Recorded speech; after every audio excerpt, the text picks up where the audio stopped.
नमो हरिहंताणं नमो सिद्धाणं नमो आर्याणं नमो वज्रायाणं नमो लोहे सर्वसाविनं नमो बंबली। पवित्र भगवती जी सूत्र 11 अंगની અંદર પાંચમું અંગ છે। આગમ પુરુષ એની અંદર પાંચમા અંગ તરીકે ભગવતીજી સૂત્રને મૂકવામાં આવેલું છે। અત્યંત પવિત્ર અને અમારી જિજ્ઞાસાને સંતુષ્ટ કરે એવી કેટલીક વાતો વિશ્વભરનું નોલેજ આની અંદર મૂકવામાં આવેલું છે। પહેલું શતક આપણે જોયું, ત્યાર પછી બીજા શતકની કેટલીક વાતો ગઈકાલે આપણે કરી હતી। એના પણ 10 ઉદ્દેશો હતા।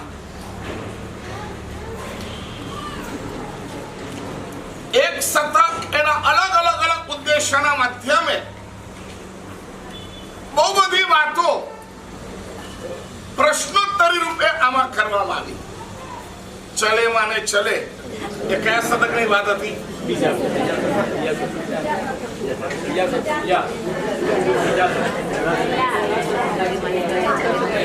વાત મેં કાલે કરી હતી, પરંતુ શતક કયું હતું? પહેલું હતું। ગઈકાલે કોની વાત હતી?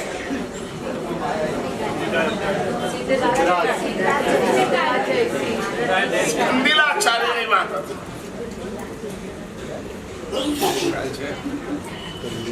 સ્કંદિલ પરિવાજક એના શિષ્યો એને પ્રશ્ન કર્યા, જવાબ ના આવડ્યો, ભગવાન પાસે આયા, જવાબ આવડ્યો અને ભગવાને એના જવાબ આપ્યા, દીક્ષા લીધી અને 12મા દેવલોકે ગયા। યાદ છે કાલનું? અને ત્યાર પછી અલગ ઉદ્દેશમાં આગળ વધતા ગર્ભની સ્થિતિની વાત, સિદ્ધરાજ જયશ્રીની વાત, આ બધી વાતો ગઈકાલે કરી। પૃથ્વીકા અબકા વગેરેની અંદર કેવા જીવો છે, કેવી રીતના એમાં જીવત્વ છે એની વાત ગઈકાલે કરી। હીરો, મીઠું, સોનું આ બધું શું છે એની વાતો પણ આપણે ગઈકાલે કરી। હવે આજે આગળ વધીએ છીએ શતક ત્રીજું, એના પણ ઉદ્દેશ્ય 10 છે અને 10 ઉદ્દેશ્યની અંદર પરમાત્માએ સૌથી પહેલી વાત પ્રશ્ન એમ ઉભો થયો, અગ્નિભૂતિ એને પ્રશ્ન કરો, પ્રભુ વેક્રિય શરીર એટલે શું? વેક્રિય લબ્ધિના માધ્યમે જે શરીર બનાવાય છે એ શું ખબર છે? શરીર કેટલા પ્રકારના? 5 પ્રકારના શરીર છે। એક ઔદારિક શરીર, પછી વેક્રિય શરીર, ત્યાર પછી આહારક શરીર, ત્યાર પછી તેજસ શરીર અને ત્યાર પછી કાર્બન શરીર। ભાઈઓમાં કોઈ ના બોલે,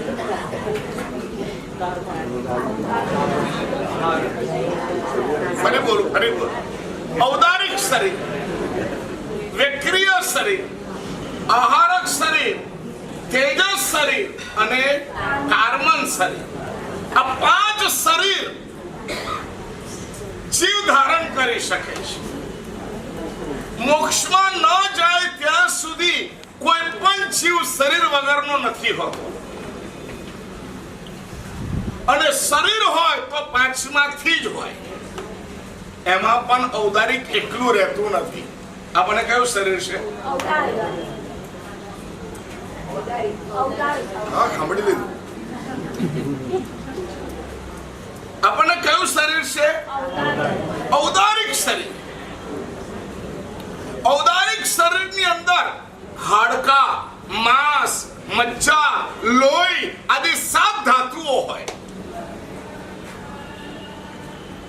આખી છે ને બાયોલોજી બહુ સમજવા જેવી છે।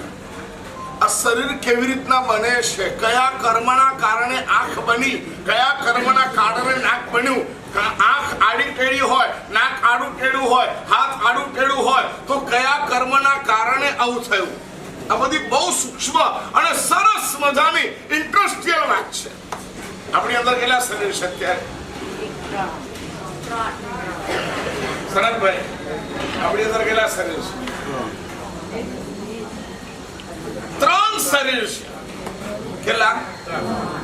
એક ઔદારિક શરીર, એક તેજસ શરીર અને કાર્બન શરીર. 3 પ્રકારના શરીર અત્યારે આપણી પાસે છે. ઔદારિક શરીર છે પરંતુ હીટ લાગે છે ને, ગરમ લાગે છે ને, એટલે અંદર કયું શરીર છે? તેજસ શરીર. આ ચામડીના કેટલા થર છે ખબર છે? કોઈ અહીંયા અડે ને તો આપણે એવું લાગે છે મને અડ્યું. થર કેટલા છે? 7 થર. એની નીચે તેજસ શરીર છે અને તેજસ શરીરની ભીતર કાર્બન શરીર છે. અમારે ત્યાં ધ્યાનની પ્રક્રિયા, નૌકારના ધ્યાનની પ્રક્રિયા એટલા માટે છે કે એ ધ્યાનના માધ્યમે ગરમ થયેલું ઔદારિક શરીર તેજસ શરીરને મારે છે અને તેજસ શરીરના માધ્યમે કાર્બન શરીરને બાળી નાખે છે. નિર્જરા એટલે કાર્બન શરીરને બાળી નાખવાની પ્રક્રિયા. કાર્બન વર્ગના જે ગ્રહણ કરે છે, આ 3 અલગ વર્ગનાઓ ગ્રહણ કરે છે. તો ઔદારિક શરીર અમારી પાસે છે. બીજું કયું શરીર છે? તેજસ શરીર અમારી પાસે છે. ત્રીજું કાર્બન શરીર અમારી પાસે છે. આ શરીરની અંદર જેટલા જીવો છે બધાને આ 3 શરીર લગભગ હોય. નિગોદની અંદર રહેલા સ્વયના અગ્રભાગ જેટલે નિગોદની અંદર પણ જીવો કેટલા? સંખ્યા કાયમ લોચા મારો છો તમે. અનંતા જીવો, એક શરીરમાં અનંતા જીવો, પરંતુ એને પણ શરીર તો જ્યાં સુધી મોક્ષમાં ન જઈએ ત્યાં સુધી કાર્બન શરીર હોય. કાર્બન શરીર હોય એ તેજસ શરીરના આધારે જ રહે અને તેજસ શરીર એ ઔદારિક શરીરના આધારે. કોઈ મરી જાય ને, હાથ પગ હાલતા ના હોય એટલે ઔદારિક શરીર એવું લાગે કે ડેડ થઈ ગયું છે, બરાબર. તો આપણે હવે શું જોઈએ? કોઈ મરી ગયું છે, ડોક્ટર આવે કે એવું નહીં, એની પહેલા પણ કેટલીક પ્રોસેસ હતી. શ્વાસ જોવાની, રૂ હે ને, રૂ એ લઈને અહીંયા નાક પાસે મૂકે, સહેજ શ્વાસ ચાલતો હોય તો રૂ હાલે. ઘી વગેરે લઈને ડૂટી ઉપર મૂકે. ગરમીના કારણે જો ઘી પીગળે તો સમજવાનું હજી જીવ છે અને ઘી ના પીગળે તો મૃત્યુને જાણવા માટે આપણે ત્યાં ઘણી બધી પ્રક્રિયાઓ હતી. ઔદારિક શરીર એની અંદર તેજસ શરીર, એની અંદર કાર્બન શરીર. આ શરીરની અંદર લોહી, માંસ, મજ્જા, હાડકા આ બધું હોય. આની અંદર 1 થી લઈને 5 ઇન્દ્રિયો હોય. ક્યાંથી લઈને? ઔદારિક શરીર કોને હોય? 1 ઇન્દ્રિયને પણ હોય, 2 ઇન્દ્રિયને પણ હોય, 3 ઇન્દ્રિયને પણ હોય, 4 ઇન્દ્રિયને પણ હોય અને 5 ઇન્દ્રિયને પણ હોય. આપણે કયા છીએ? કઈ 5 ઇન્દ્રિયો છે બોલો?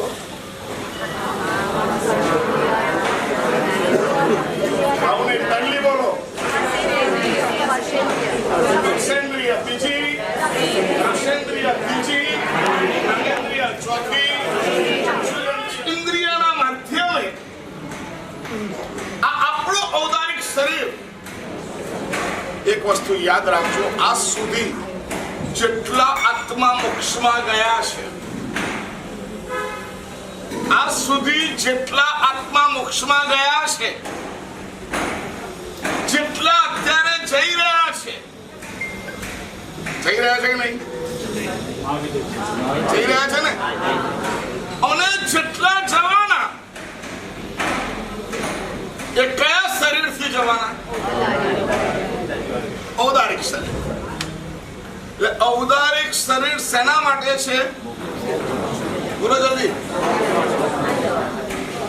તમે અમેરિકાના પ્લેનમાં બેઠા અને તમે કહો મારે ઓસ્ટ્રેલિયા જવું છે તો જવા મળે?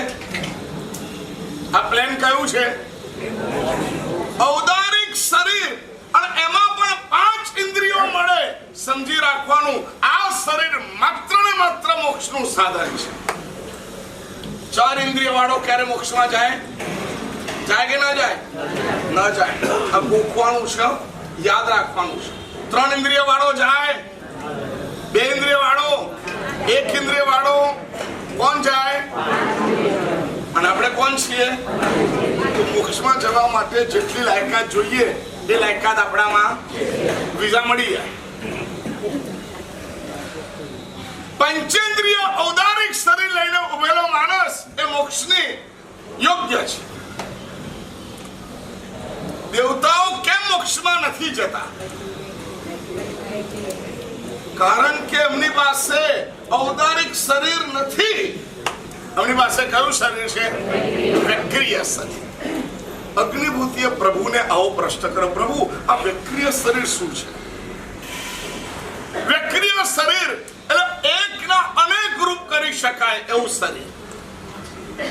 વિક્રિય શરીર એટલે મોટામાં મોટું કરી શકાય, નાનામાં નાનું કરી શકાય. નાનું થઈને મોટું થાય, મોટું થઈને નાનું થાય, એક થઈને અનેક થાય, અનેક થઈને એક થાય. આવું જે શરીર, અને જે શરીરમાં હાડકાં ના હોય. દેવતાના શરીરને હાડકું ના હોય, દેવતાના શરીરને લોહી ન હોય, બ્લડ ટેસ્ટ એને કરાવવું પડે નહીં, એને બ્લડ ના હોય. દેવતાના શરીરને સાત ધાતુ ન હોય, અને એટલા માટે કોઈ દેવ કે કોઈ દેવી મેથુન સંજ્ઞાને થઈને ગર્ભવતી બને નહીં. ખ્યાલ આવે છે? આપણને કેટલું બધો એડવાન્ટેજ મળેલો છે. આ માંસ ખમન અહીંયા જ થાય. સાચે કહું છું, આજ સુધીના ઇતિહાસમાં કોઈ દેવે માંસ ખમન કર્યો એવું સાંભળ્યું છે? સાંભળ્યું છે? હે? શું? કેમ ન હોય? કેમ ન હોય? બોલો. કેમ પચખાન નથી?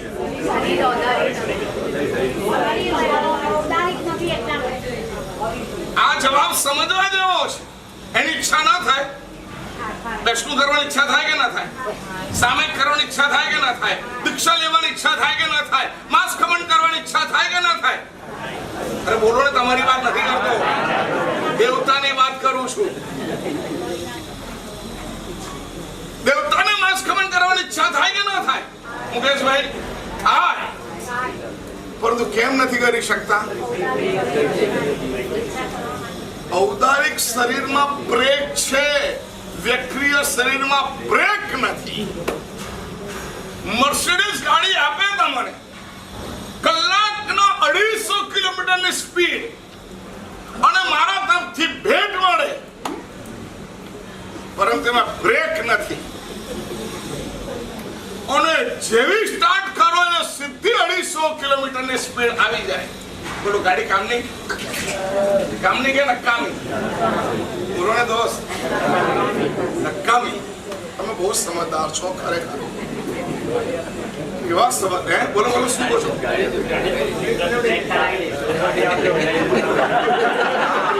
સરસ સરસ સરસ. ગાડી આપો, બ્રેક આવી જશે. એક કામ કરો, ગાડી કાલથી જ આપું છું. આવતીકાલથી ગાડી આપું છું, બ્રેક લખાઈ દેજો. જેને પણ ઈચ્છા થાય, ખાવાની ઢીલી લાગે ત્યારે બ્રેક મારી દેવાની. નહીં, હમણાં નહીં, કે દિવસ પછી? 30 દિવસ પછી. શા માટે ઔદારિક શરીર વાળો જ મોક્ષમાં જાય છે? કારણ એની પાસે બ્રેક છે. મન ઉપર, ઈચ્છા ઉપર કંટ્રોલ કરવાની તાકાત છે. વિક્રિય શરીરમાં નથી. ઈચ્છા થઈ કે મને ભૂખ લાગી છે અને પેટ ભરાઈ જાય, અને તમને ઈચ્છા થાય પછી ઘરે જાઓ, નીચે જાઓ, તૈયાર હોય ડીશ લો, અંદર મૂકો, ત્યાર પછી હાથમાં લો. અહીં સુધીનો ટાઈમ તમારી પાસે છે વિચાર કરવાનો. સમજ્યા? અહીં સુધી મોઢામાં મૂક્યું નથી ત્યાં સુધી તમે મોક્ષ સાધક ક્રિયા કરી શકો છો. ઔદારિક શરીર મોક્ષ માટે છે. દેવતાઓ નથી જઈ શકતા, ઔદારિક શરીર નથી. તિર્યંચો નરકમાં જઈ નથી શકતા, ઔદારિક શરીર નથી. નરકને પણ ઔદારિક શરીર ના હોય, વ્યક્તિય શરીર હોય. એટલા માટે એને કાપે, એને તળે, એને ચૂરા કરે, એનું શરીર તૂટી જાય, ફૂટી જાય, ચીરાઈ જાય, પણ મરે નહીં, પાછું ભેગું થાય. એવું ને એવું થાય, ખાલી વેદના સહન કરવાની, પરંતુ મૃત્યુ ના આવે. કેટલું મોટું કમભાગ્ય છે આ.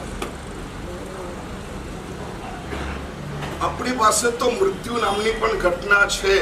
નરક વાળાની પાસે ને દેવલોક વાળાની પાસે મૃત્યુની નામની ઘટના પણ પોતાના હાથમાં નથી. કેટલા બધા પરાધીન છે. કોઈ દેવ કોઈ દિવસ કોઈ નારકીનો જીવ સુસાઇડ ન કરી શકે.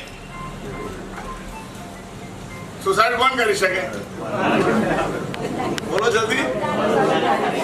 ઔદારિક શરીરમાં તમારી પાસે જે આયુષ્ય છે ને, એ આયુષ્ય કેવું છે ખબર છે? ઉપક્રમ લાગે એવું છે. સોપક્રમી કહેવાય છે. સો કયો શબ્દ છે? સોપક્રમી આયુષ્ય તમારી પાસે છે. જો આ બધા શાસ્ત્રીય બધી વાતો છે થોડી, પણ ખરેખર કહું છું, આ સમજી. આ જ જૈન દર્શનનું તત્વજ્ઞાન છે. ભગવદજી સૂત્ર આ જ છે. દેવતાની પાસે રહેલું આયુષ્ય નિરુપક્રમી છે. નિરુપક્રમી એટલે જેના ઉપર ઉપક્રમ ન લાગે, કોઈ આઘાત પ્રત્યાઘાત ન લાગે, એ મરવા ચાહે તો મરી જ ન શકે. અને એટલા માટે શાસ્ત્રમાં એવું કીધું છે કે આ વિશ્વની અંદર સૌથી વધારે દુઃખીમાં દુઃખી જીવ કોણ? બહુ મજાની વાત છે. જરા શાસ્ત્રો લઈને વાંચવા બેસી જઈએ ને ત્યારે અક્કલ કામ ન, કેવું લાગે દુનિયા સાવ ખલાસ છે. એટલે અદ્ભુત રહસ્યો છે. આ 14 રાજલોકની અંદર સૌથી વધારેમાં વધારે દુઃખમાં દુઃખ અનુભવતો હોય તો જીવ કયો? નિગોદનો, નરકનો, કોણ જીવ? બોલો.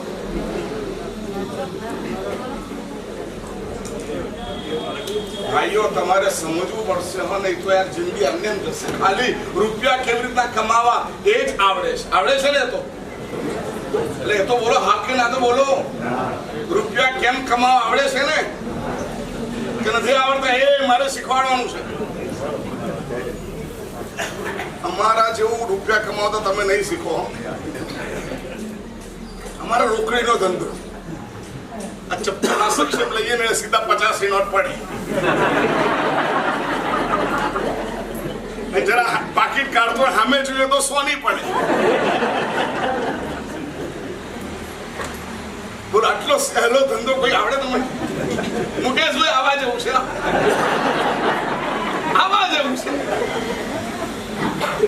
ઔદારિક શરીર એની પાસે આ તાકાત છે. પરમાત્મા વ્યક્તિય શરીર, ઔદારિક શરીર વચ્ચેના પ્રશ્ન થયા, અગ્નિભૂતીય પ્રશ્નો કર્યા. પરમાત્મા વ્યક્તિય શરીર સમજાવ્યું. દેવતાઓ પોતાની ઈચ્છાઓ પર અંકુશ મૂકી શકે એમ નથી. તમે તમારી ઈચ્છાઓ પર અંકુશ મૂકી શકો એમ છો. તિર્યંચોની પાસે ઔદારિક શરીર છે, પરંતુ તમારા જેવું મન નથી. મન એ બ્રેક છે. તમે ચાહો કે આવતીકાલે મારો ઉપવાસ કરવો છે તો કરી શકો કે નહીં? કરી શકો કે ના કરી શકો? એટલે બોલો કે ખરા, હા કે ના? કેટલા જણ આવતીકાલનો ઉપવાસ? આવતીકાલે નોમ છે, બહુ સરસ મજાનું મુહૂર્ત છે. આપણે એકવાર એમાં ચડી જઈએ અને પછી જો આગળ વધ્યા તો બોલો ને, તો અહો ભાગ્ય. અને ન વધ્યા તો જેટલું મળ્યું એટલું કામનું છે. નકામું આમાં નિષ્ફળ થવાય એવી કોઈ વાત નથી. 1 થયો, 2 થયો, 3 થયો, 4 થયા, જેટલો ઉપવાસ થયા એ લાભમાં કે નુકસાનમાં? આટલું બધું સમજનારા માણસો, આટલું બધું સમજનારા માણસો આવતીકાલે શું કરે બોલો? ટ્રેનમાં બેસી જાય ના બેસી જાય? ભાઈ બોલો ને. આપણે તો પહેલા નક્કી જ કરી બેઠા મારાથી નસ થાય. કેમ ભાઈ? કોઈ ભવિષ્યવાણી, કોઈ જ્યોતિષે બતાવ્યું? તમારે બધાને કુંડલી લઈને આવું છો. કોના કુંડલીમાં માસ્કમન છે કે નહીં? જેની કુંડલીમાં માસ્કમન નહીં હોય ને કે તારે નહીં કરવાનું. બસ હકીકતમાં તમને કહું છું, શ્રેષ્ઠતમ મુહૂર્ત છે. જોડાઈ જાઓ યાર. ઔદારિક શરીર મળ્યું છે, આવા દેવ ગુરુ મળ્યા છે, આવું પચખાણ કરવાનું મળ્યું છે. તમે સ્વયં ધારેલા કર્મોનો ક્ષય કરી શકો છો. તમે નિશ્ચય કરો, નિર્ણય કરો કે મારે આ ઉપવાસ દ્વારા આ કર્મને ખતમ કરવું છે. એ કર્મને ખતમ કરી શકો છો. આ અંતરાય કર્મને તોડવું છે, તોડી શકાય. આ વેદનીય કર્મને તોડવું છે, તોડી શકાય. આ મોહનીય કર્મ તોડવું છે, તોડી શકાય. આ જ્ઞાનાવન્ય કર્મને તોડવું છે, તોડી શકાય. ઉપવાસ એ તલવાર છે, ઉપવાસ એ તીર છે. તમે જ્યાં ધારો ત્યાં લગાડી શકો. આવતીકાલે સવારના 9 વાગે આપણે એક ઉપવાસ તો કરવાનો. સરસ મજાની આત્મરક્ષાની ક્રિયા કરીને, પ્રભુની કરુણા લઈને, ગુરુદેવનો વાસક્ષેપ કરાવીને પ્રારંભ તો કરવાનો. ઔદારિક વર્ગના એ મોક્ષ સાધક છે, બાકી કોઈ વર્ગના મોક્ષ સાધક નથી. વ્યક્તિનું શરીર એકમાંથી કેટલા રૂપ કરે ખબર છે? હજારો લાખો રૂપ કરી શકાય એવી તાકાત એનામાં છે. દેવતાની પાસે આ છે, પરંતુ દેવતાઓ એ શરીર પછી પણ હેરાન છે. શાસ્ત્રોમાં કીધું સૌથી વધારે દુઃખી કોણ? આપણે પ્રશ્ન ચાલ્યો, શું લખ્યું છે ખબર છે? નિગોદનો જીવ નહીં. એક સમયમાં એક આંખના પલકારામાં કેટલા ભાવ કરે? 17.5 ભાવ કરે. જન્મની વેદના, મરણની વેદના, જન્મની વેદના, મરણની વેદના, જન્મની વેદના, મરણની વેદના. અને છતાં પણ એ જીવ કરતા, નરકના જીવ કરતા પણ વધારે દુઃખી કોણ? અને એનો જવાબ આપો. અનુત્તરવાસી પર રહેલા દેવલોકનો જીવ એ સૌથી વધારે. કેમ બોલો? કેટલા ખબર છે? લવ સપ્તમિયા નામ છે. લખજો આ શબ્દ, લવ સપ્તમિયા. એ દેવતાઓને આ નામથી ઓળખાય છે. એટલે શું? મનુષ્ય જન્મ પ્રાપ્ત થયો હતો, આર્ય કુલ પ્રાપ્ત થયું હતું, શ્રાવક કુલ પ્રાપ્ત થયું હતું, સારા દેવ, સારા ગુરુ, સાચો ધર્મ એ પ્રાપ્ત થયો હતો. અને ધર્મ કરીને સતત કર્મનો ક્ષય કરતા હતા. અને એમ કરતા કરતાની સાધના કર્મનો ક્ષય, સાધના કર્મનો ક્ષય, સાધના કર્મનો ક્ષય, એમ કરતા કરતા કરતા કરતા આગળ વધી ગયા. અને બન્યું એવું કે આયુષ્ય પૂરું થવાની અણી પર છે. અને એ આયુષ્ય પૂરું થવામાં 7 લવ, આ બધું સાધના ચાલે છે, આ બાજુ કર્મનો ક્ષય ચાલે છે. બંને પેરેલલ હિસાબ ચાલી રહ્યા છે. અને એમ કરતા કરતા કરતા કરતા કરતા કરતા કરતા કરતા બસ એક અઠમ થઈ જાય, એક છઠ થઈ જાય તો તમામ કર્મો ખલાસ થઈ જાય અને મને કેવળનામ થાય અને મોક્ષમાં જતો. કેટલો તો બાકી રહે? એક છઠ. અને એક છઠ પણ ન કરે, એક છઠ જેટલી તપશ્ચર્યા કરી નાખે, એટલો સ્વાધ્યાય કરી શકે, એટલું ધ્યાન કરી શકે. અને એટલું ધ્યાન ખાલી 7 લવ. સમયની એક લિમિટ છે. 7 લવ જેટલું આયુષ્ય વધારે હોય અને એમાં આ જો ધ્યાન થઈ જાય તો સકલ કર્મનો ક્ષય થઈ જાય અને એને મોક્ષની પ્રાપ્તિ થાય. પણ અફસોસ, સાધના હતી, કર્મનો ક્ષય ચાલતો હતો અને આયુષ્ય પૂરું થયું. કેટલું? 7 લવ જેટલું આયુષ્ય એને વધારે ન મળ્યું અને એને મૃત્યુ આવી ગયું. સાધના અધૂરી રહી ગઈ અને હવે એ અનુત્તરવાસી વિમાનમાં દેવ થયો અને 33 સાગરોપમનું આયુષ્ય. કેટલું આયુષ્ય? એટલે હવે એને કેટલું રહેવું પડે? કેટલું રહેવું પડે? 33 સાગરોપમ. કેવું લાગે? કેવો થાય સાલું 7 લવ સાચે કહું છું કાલે માસ ખમનમાં નહીં જોડાવું ને પછી પશ્ચાતાપ થશે સાલું રહી ગયા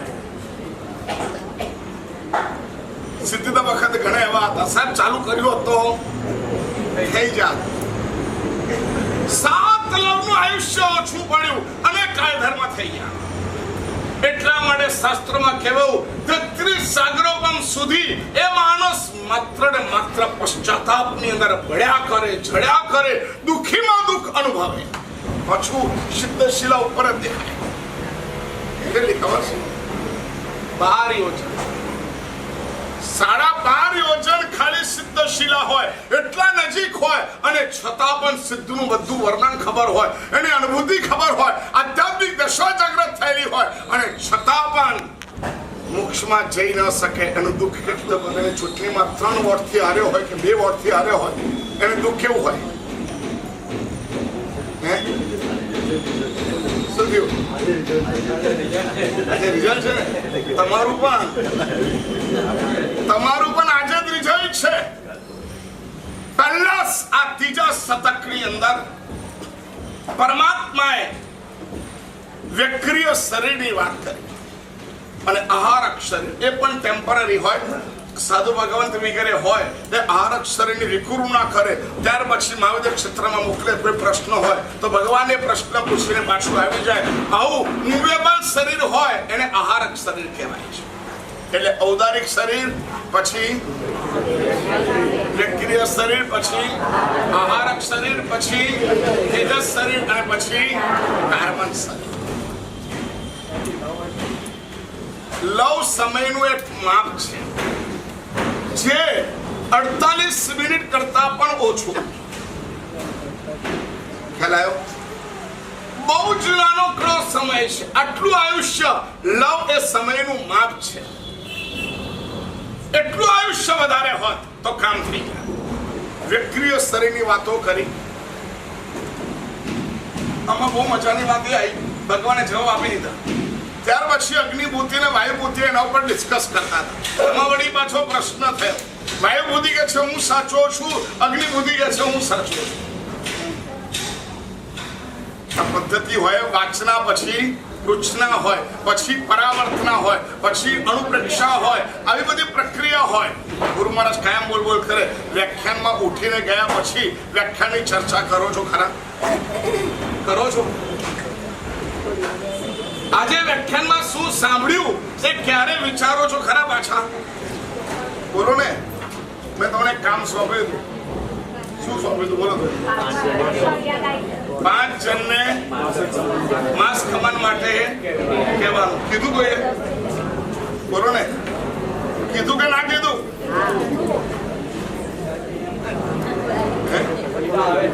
અહીંયા આવે છે આટલા જણ અને ના આવે છે એવા કેટલા છે બોલો ને ભાઈ બોલો આવે છે વધારે કે નહીં આવે એ વધારે નહીં આવે એ વધારે છે એમને કહો તમે તમારા પોતાનું મન તૈયાર કરો અને વાયુભૂતિ અને અગ્નિભૂતિ વચ્ચે ડિસ્કસ થઈ વળી પાછે લોકો ગયા પરમાત્મા આમાં શું સાચું પરમાત્માએ કીધું અગ્નિભૂતિ જે કીધું છે ને એ સાચું છે અને આવું જાણ્યા પછી વાયુભૂતિએ અગ્નિભૂતિની પાસે જઈને વિનયપૂર્વક વંદના કરીને મિચ્છામિ દુક્કડમ બહુ જ પ્રસંગ પ્રવાહિત છે ગંધર છે વાયુભૂતિ પોતાના આટલા શિષ્યો છે અગ્નિભૂતિ સાથે ચર્ચા કરતા ક્યાં પોતાની મિસઅન્ડરસ્ટેન્ડિંગ થઈ નથી ખબર પડી ભગવાને કીધું અગ્નિભૂતિ સાચા છે જઈને વંદના કરે અને ત્યાર પછી મિચ્છામિ દુક્કડમ કરે એવી પણ સુંદર વાતો આમાં કરવામાં આવે છે આજ શતકની અંદર એક તાંબી તાપસની વાત કરવામાં આવી છે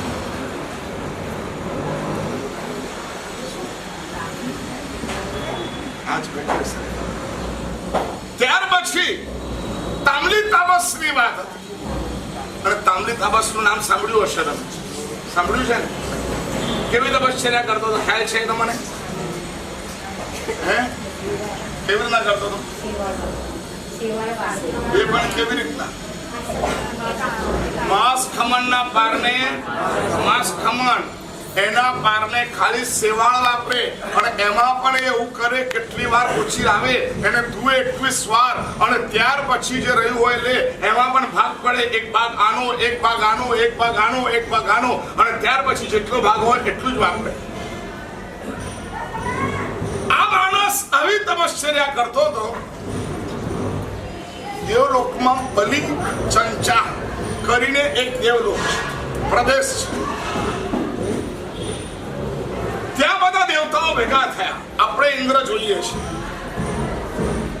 અને એ લોકોએ નક્કી કર્યું કે આ જે તાંબલી તાપસ છે ને એ એવું પુણ્ય બાંધી રહ્યો છે કે ઇન્દ્ર થાય. આપણે એને કહીએ, એને આપણો ઇન્દ્ર બનાવીએ. બધા દેવતાઓ આયા કોની પાસે? તાંબલી તાપસ પાસે. તમે નક્કી કરો કે તમે જે તપશ્ચર્યા કરી રહ્યા છો એના રિઝલ્ટની અંદર હું આ બલિ ચંચા નગરીની અંદર આ દેવલોકની અંદર ઇન્દ્ર તરીકે ઉત્પન્ન થાઉં. તાંબલી તપસે ના પડી, એવું નહીં બને. નિયાનું ન કર્યું તો એની તપશ્ચર્યાનું પણ પુણ્ય વધતું ગયું, વધતું ગયું, વધતું ગયું, વધતું ગયું, વધતું ગયું, વધતું ગયું કે એ બલિ ચંચા કરતા પણ ઊંચો દેવલોક ઈશાન ઇન્દ્ર, ત્યાં ગાડી ઈશાન ઇન્દ્ર તરીકે ઉત્પન્ન થયો. હવે આ દેવલોકોને ગુસ્સો આવી, અમારું કીધું ન માને. એક વસ્તુ યાદ રાખજો, જેટલા હલકા માણસો હોય એને ગુસ્સો વધારે આવે. સમજ્યા? જેને ગુસ્સો વધારે આવતો હોય એ શું સમજવાનું? હલકો માણસ છે, શોર્ટ માઇન્ડેડ છે. એ હજી બીજાને સમજી શકતો નથી, ઘટનાને સમજી શકતો નથી, પરિસ્થિતિને સમજી શકતો નથી, એટલા માટે ગુસ્સો આવે છે.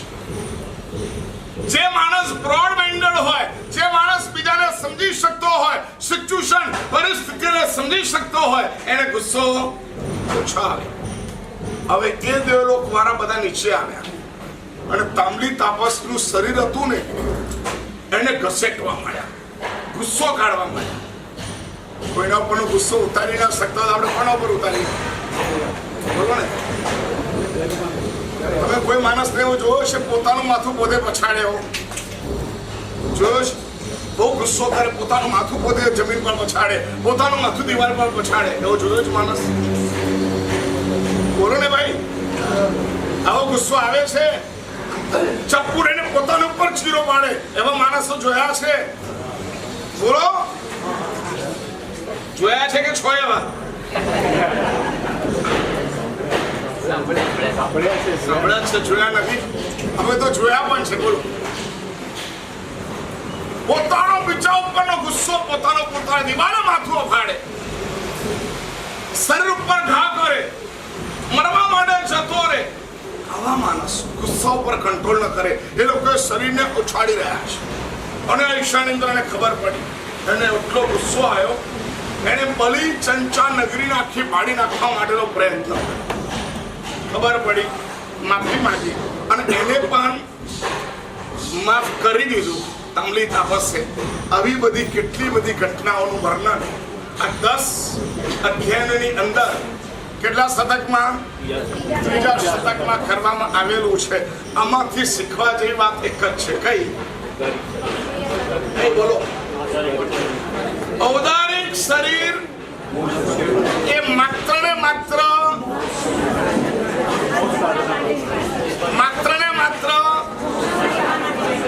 મોક્ષ પછી પહેલા માસક શમન માટે છે. બોલો એમ બોલો તો. ઔદારિક શરીર માત્ર ને માત્ર માસક શમન માટે છે. એટલે હું કેટલા દયા થઈ ગયા છે. એક વાર પુરુષાર્થ જગાવો યાર. આવતીકાલે સવારે એક શ્રીફળ અને મુઠ્ઠી ભરી ચોખા અને ₹1 લઈને આવજો. 4 ચૌમુખ પરમાત્માની સમક્ષ પ્રદક્ષિણા દઈને આપણે એક ઉપવાસનો પચખાન લઈશું.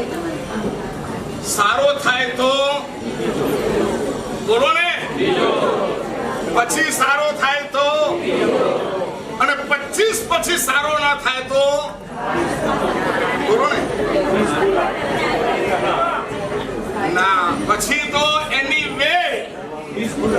30 પૂરા થશે. મૃત્યુંજય તપ છે, સમાધિમય મૃત્યુ કેવી રીતના મળે એની એક યાત્રા, એનો નાનકડો પ્રયોગ એટલે માસક્ષમન છે. જે માસખમન કરે એનું મૃત્યુ સમાધિપૂર્વક જ થાય. એટલી સરસ મજાની સાધના એ આપણે સિદ્ધ કરવા માટેનો પ્રયત્ન પ્રારંભ કરીએ છીએ. પુણ્યવાનો મનને નક્કી કરજો, સંકલ્પિત કરજો અને આવતીકાલે